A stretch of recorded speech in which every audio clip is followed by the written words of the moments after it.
Welcome to Westminster Watch. I'm Nick de Bois. On this week's show, what next after Rwanda?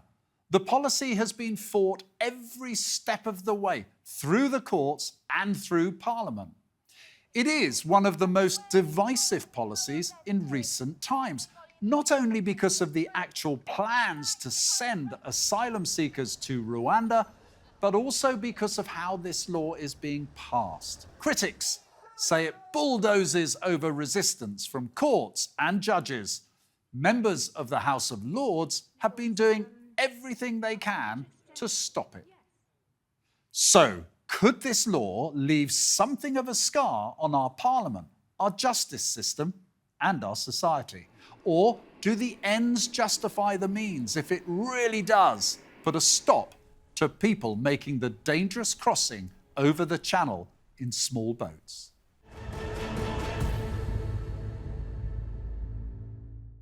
The Safety of Rwanda Asylum and Immigration Bill. It might not sound like headline-grabbing stuff, but that document is what's had Parliament going round in circles for months. Let's take a look at its torturous journey with our correspondent, Alex Barker.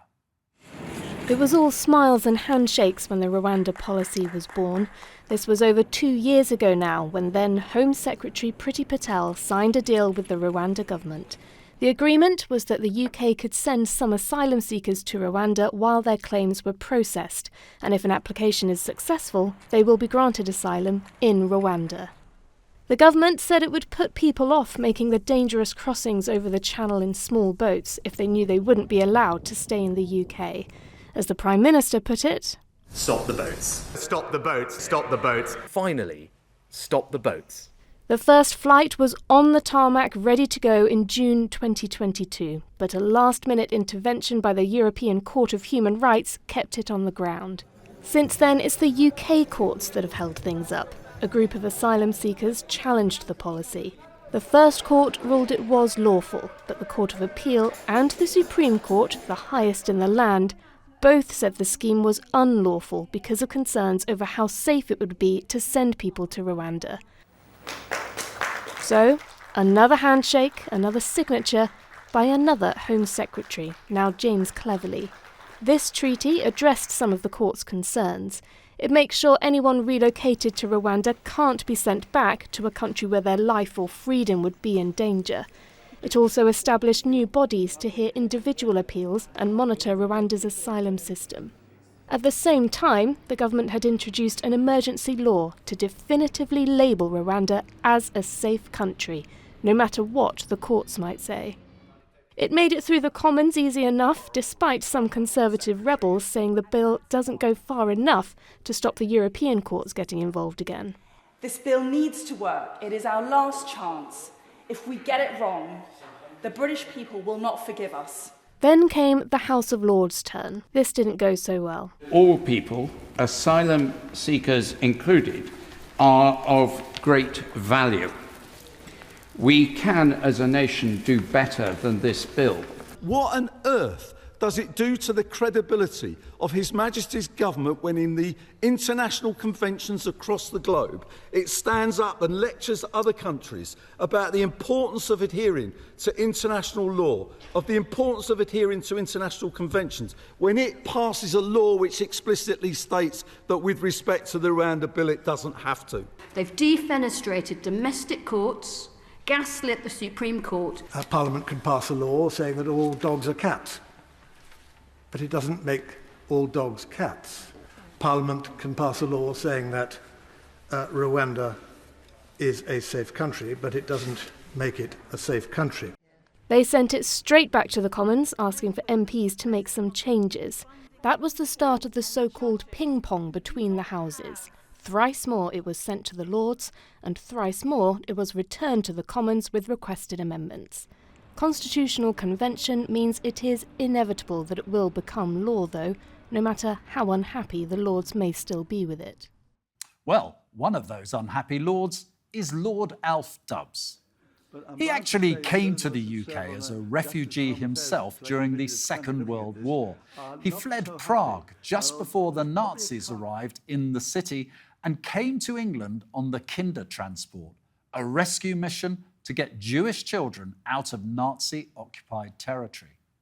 I spoke to Lord Dubs just before the bill became law, and he told me what his journey was like.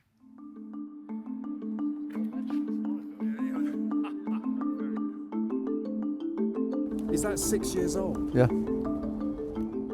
I came on a Kinder Transport from Prague, and my father was Jewish, my mother wasn't.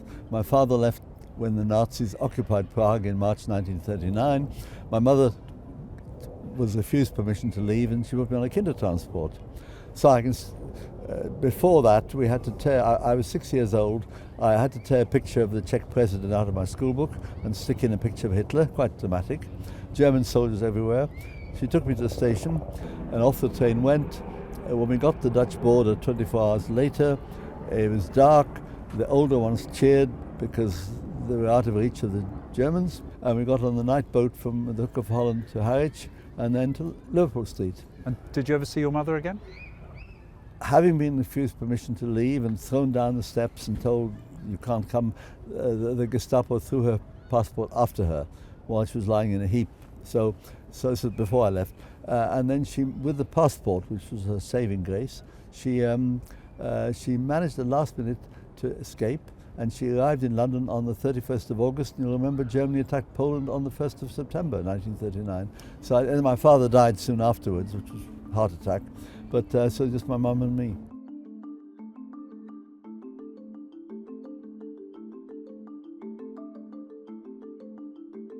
When the first announcement of the Rwanda policy was made, how did that make you feel? Look, bluntly, it's not going to work. I don't think it'll deter people, because I've been to Calais, I've met people coming over. I hate the traffickers, they're awful people, but there's got to be a better way. I don't think the Rwanda policy will work, and I think it's a bit of a mess, frankly. Many people will say that the illegal migration into the country is a problem that has to be dealt with. You've said you don't think Rwanda will work. What do you think would work? Well, can we get in proportion? Last year there were about 600,000 net migration into this country, of whom between 30 and 40,000 were refugee claimants. So we're talking about a tiny proportion of the total. Yet all the policy, all the venom is directed against people who are asylum seekers. And I repeat, coming across the channel in a boat is a horrible experience. It's dangerous. The traffickers are vicious people who take money for subjecting people to danger. And they are, the government would say, the target of their law, to actually break, if you like, the business model. Do you have any sympathy with that? I have sympathy with the government's wish to break the business model, but I don't think this is the way to do it. Look, none of us want open borders. None of us want the traffickers to have a field day at the expense of vulnerable people when they drown in the channel. It's horrible. But I have sympathy with the government's dilemma, but they're directing it to the wrong target. Let's talk a little bit around the constitutional issues, if I may. You have this extraordinary thing, as we've been hearing earlier, called ping pong between the Lords and the Commons, where the Lords have been trying to either reject or impose their own amendments on the government. At the end of the day, the government are going to win, aren't they? Do you feel that in some ways you've done all that you can now to stop the bill, or would you look to the courts to intervene once again? This is the first time I've known a bill which challenges the integrity of our constitutional approach to things. A government measure that says, forget what the Supreme Court says, we know better than the Supreme Court. A government says, we know better than the European Court of Human Rights, we know better than the European Convention of Human Rights. Now, it's unheard of, and the Lords are protecting the constitutional principles that underlie our approach to things in this country, and that is absolutely fundamental. So I think it's wrong to do that. What safeguards do we have if we say the courts don't matter, the international court doesn't matter, and the government can override any decision by our courts anyway? Would you accept that another way of looking at that might be is the government have responded to the courts that actually said Rwanda cannot go ahead, think again, and they have thought again in some aspects of the bill that they brought forward? Aren't they really just responding to the courts rather than overlooking them? No, it's more than that. First of all, the court said Rwanda is not a safe country. We're not assured of that. We have taken, I think it's 12 refugees from Rwanda in the last year because they felt they weren't safe in Rwanda, and we accepted that argument. And they were opponents to the government, quite vocal opponents to the government, having said that. But what sort of safe country is it if opponents of the government have to flee to Britain for safety? I mean, that's the tradition of refugees all over the world. They flee for safety to other countries, and we're one of the safe countries that they come to. So no. I think the government is flawed in principle. And there's so many government supporters who are deeply unhappy about it. They've told me that. If you look at this perhaps from the public and not so much the legal and constitutional implications, many people might be saying, look, this is a little bit of Brexit all over again. We want a government that said they're going to stop the boats, forgive the rhetoric, but that makes it quite straightforward.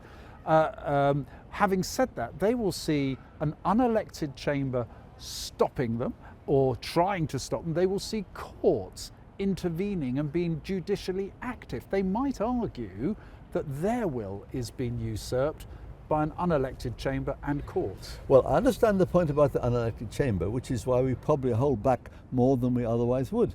May I say, I believe we should be an elected chamber, so there's nothing between us on that one. But the government had it in their powers to have an elected chamber. They've been in office long enough to do that, and indeed other governments have been in office long enough. So yes, the principle of an unelected chamber challenging the elected chamber is a very difficult one. It's an important one. On the other hand, where are the safeguards for our Constitution? In the United States, the courts are very active in safeguarding their constitutional principles. May not like it, but they do it, and they override the decisions of their elected politicians. I think we have a lack of safeguards in our Constitution, the way it operates now, if a government seeks to usurp the traditions. Where governments abided by the constitutional traditions in this country, that's fine. But no government in history, as far as I know, has said, whatever the Supreme Court says, we're going to ignore it. And that to you is the huge constitutional issue out of this, that you see it as the government saying, we heard what you said, we're now putting into law so that what you've said is irrelevant. Is that not the will of the government and the people going through the democratic process, as opposed to blindly, shall we say, ignoring the Supreme Court? I think any government in this country should abide by what are the constitutional conventions and traditions. Because we don't have a written constitution, then we have to abide by the method by which we've done it traditionally. And I think in the Rwanda bill, the government has gone way beyond our traditions, beyond our conventions, in order to say we're going to... Can we do anything about that? Anything can be done about that? Well, I think the government shouldn't say the rule of law can be ignored. The government should actually abide by the rule of law. The rule of law is a fundamental principle in a democratic society. We have checks and balances, not the way they have in the States, but we do have checks and balances. And one of the checks and balances is the Supreme Court here. Another check and balance is the European Convention on Human Rights. And we should abide by those, that they're protecting us. Look, Alf Dubs, thank you very much indeed for joining me here in this wonderful setting here on Westminster Watch. Thank you.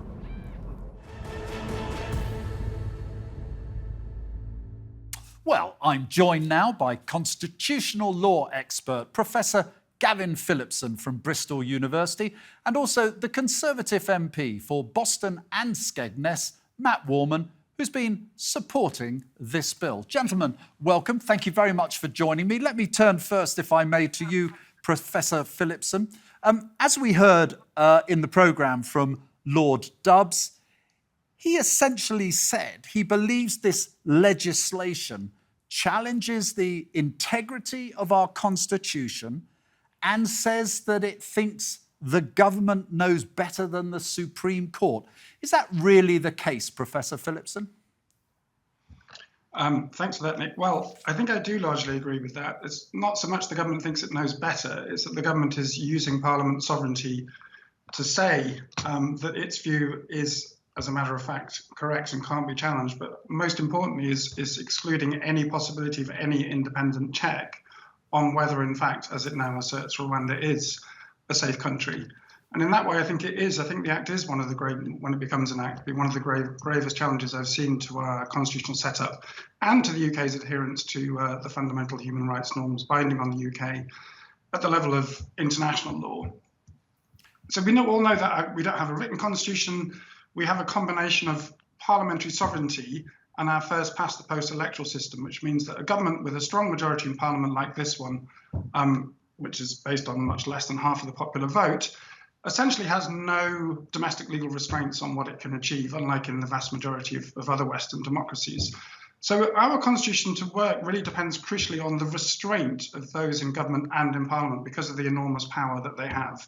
And part of that we call comity, the notion of kind of maintaining respect for the legitimate constitutional role of the courts, and particularly their role in kind of standing between the individual and the power of the state to ensure that there is an independent check on what the government is proposing to do to them, that it's lawful and won't invade their fundamental rights. But essentially what the bill does is completely removes the role of the courts from protecting the individual, save in the narrowest category of cases, those who can show that due to their particular personal circumstances, sending them to Rwanda would not be safe for them, for example, heavily pregnant women. Forgive me for interrupting there, but I think it's a good moment to ask, Matt, if Professor Phillips' assessment is right, why would you vote for such a bill that essentially grants huge powers to the government and ministers and rules out the individual being able to go to court if they feel that they are using those powers, shall we say, unwisely? Well, the short version is if the characterization that you've just heard was universally accepted and absolutely clear-cut, then it would put me and a lot of other members of Parliament from all parties into a very difficult position. But the reality is that this is a contested version of events. The view of government lawyers, the view of the government itself, and the view of many members of Parliament is that that's not what it does. I think where we are at the moment is that obviously there is this tussle between the Lords and the Commons about what good looks like on this bill. But even there, then what the Lords is trying to do is to, they would say, improve it, but it's not going down the kind of route that you've just heard, which is to say fundamentally this bill is not acceptable in any form. Professor Phillipson, I mean, there is a point, isn't there, that with this legislation in place, one could argue that the government actually listened to the courts, far from disrespecting them. For example, bringing in that measure to stop Rwanda sending people back to their country of origin if they are freedom or their life is threatened. That's a good thing and shows the system's working, doesn't it? I mean, I partially accept that point. So the government, yes, has entered into this treaty with Rwanda, and Article 10 of the treaty will prevent Rwanda from sending anyone to any other third country, in fact, other than back to the UK.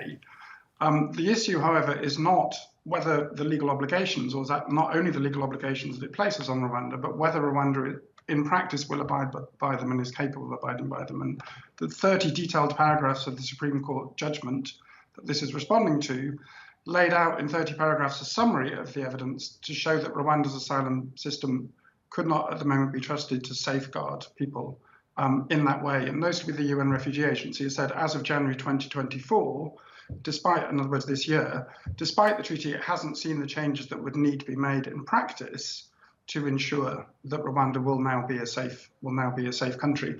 And I think my challenge is, if the government so strongly believes that the treaty solves everything and Rwanda now is safe, why is it so absolutely determined to prevent any independent body whatsoever, including the Independent Monitoring Committee, being able to assess whether Rwanda is actually, as a matter of fact, safe? Let's put that to Matt.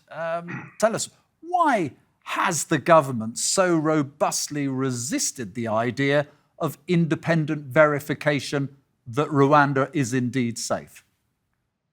Well, I think the fact of it is that if that independent committee that is proposed in this moment was not something that would actually mean that things took a heck of a lot longer than they're currently going to do, was not something that potentially took away the authority from the elected government, then I think it would be a much more attractive prospect. But the reality is that it wouldn't be this sort of perfect independent body. It would be a way of delay. It's a way of delaying the bill. It's a way of delaying flights taking off. It's not as it appears on the face of it. And I think that is a real challenge when it is clear in the argument that is going on at the moment that the Commons, the elected Commons, has expressed a view repeatedly that the arguments made in the Lords but are may I simply just not, interrupt on that key point? Those that should be accepted. On that key point, because I think it's now got to the stage, if you accept your rationale, why that has been rejected by the government,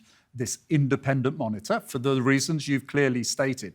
We are in a situation, though, where you've got a legislation that says the government says Rwanda is safe, therefore it is safe. It's a bit like saying you would pass a law, Matt, that says all dogs are cats. I mean, that's how it's going to seem to many people. So do you think it's... what's driven this... Carry on. I don't think that's a fair characterization. What the legislation says is that within some quite tightly prescribed bounds, then people's applications for asylum can be processed in Rwanda, because Rwanda is more than safe enough to do that. And that's not a solely UK judgment. The UN itself has made very similar judgments on the safety of Rwanda. So I think we should, and that's why other refugees from other parts of the world are sent there by other organisations on the judgment that it's safe. So I think this characterisation that it sort of says that the sky is a different colour from what we all know it to be, that sort of thing, is slightly lazy. I think what we should be doing is looking at this legislation, saying it is a reasonable version of a response to what is a global crisis in migration, and it should sit alongside global efforts to reform the ECHR, to process people quickly, all of that. It is not the single and only solution. It is part of a really important package, and that's what allows it to be reasonable and measured, rather than the extreme piece of legislation that some people, I think, rather disingenuously would like to paint it as.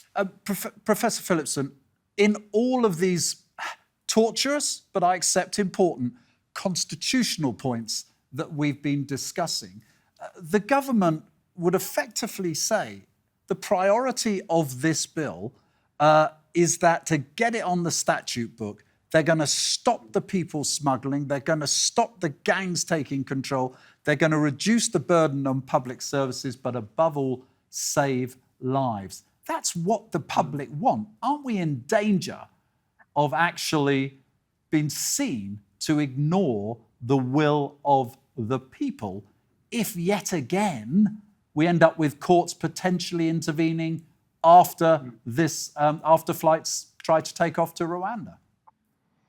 I certainly think there's popular support for tackling the crossings of small boats and that irregular way of people arriving, and the fact that it puts people's lives at risk. But I think the government is conflating support for the aim with support for this particular means. Only about a quarter of the population supports it, and of course it wasn't in any government's manifesto. So I don't think this is something for which there is a democratic mandate. There's a mandate to do something about tackling irregular migration. There isn't a mandate for this particular policy, which we have no reason to believe will be successful, and which causes major problems for our constitution and for international To be fair, we might say that by a number of policies, but let me put that point, if I may, to you, Matt. One final point. Was this bill really necessary? Actually, as the Prime Minister keeps reminding us, over the last 2 years, he's got illegal immigration down by a third. You had success with agreements with Albania. Was it really necessary? Or is this more about the optics in an election year of a government looking tough?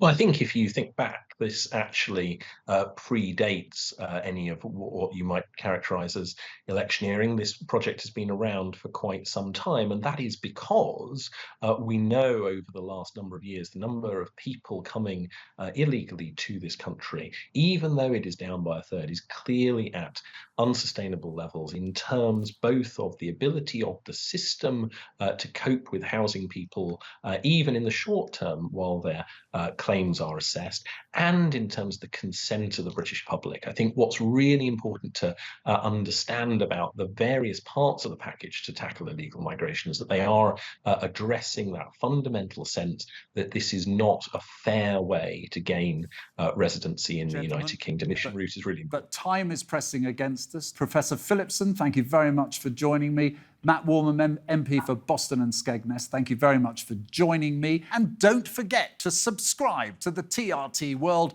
YouTube channel for more lively debate and conversation. But for now, from me and all the team here, goodbye and thank you for watching.